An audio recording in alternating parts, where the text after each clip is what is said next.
सब अब जिस तरह जिक्र किया, जाहिद साहब ने भी जिक्र किया, और आज क्योंकि जिस तरह जमानत शाह महमूद कुरैशी साहब को मिली है, उनके हवाले से कोई केसेस मजीद नहीं हैं।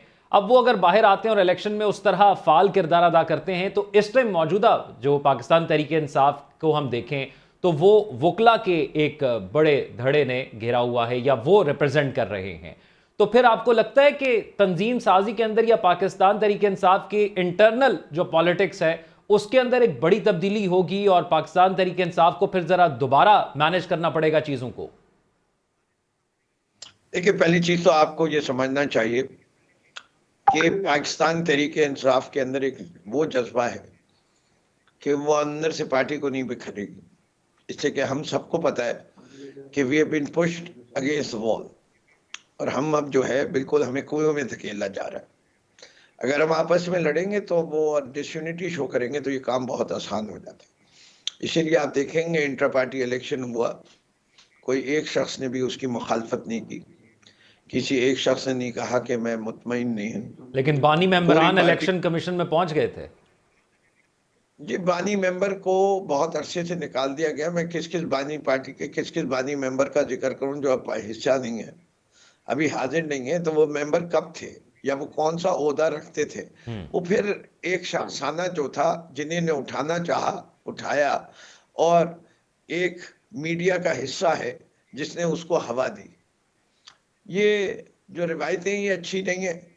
हमें इस मुल्क में जब तक ये लिफाफा जर्नलिज्म चलता रहेगा या गवर्नमेंट के इश्तिहारात के सिलसिले से मीडिया कंट्रोल होगा, पाकिस्तान में आज़ाद मीडिया जब तक नहीं आएगा, ये हर पार्टी को ये सोबतें बर्दाश्त करनी पड़ेंगी।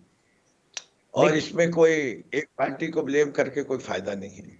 इसमें सबसे पहले मीडिया को अपने किरदार को खुद बुलंद करना पड़ेगा। बहुत सारे लोग बड़े बाकिरदार फिरदौस साहब, आपको कुछ सिमिलैरिटी लगती है 2018 में कुछ दीगर पार्टियां यही तहफ़्फ़ुज़ात का इजहार कर रही थी जो 2023 में आप कर रहे हैं, कुछ मिलते जुलते तहफ़्फ़ुज़ात का इजहार? देखिए, बुनियादी तौर पे फिर वही मैं कहूंगा, काले चश्मे पहन के तज्जिया ना किया जाए तो बेहतर है।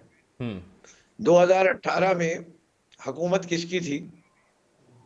पहले वो हुकूमत थी PMLN की, और जो अपोजिशन में थी वो PPP थी। PTI का कोई उसमें अमल दखल नहीं था।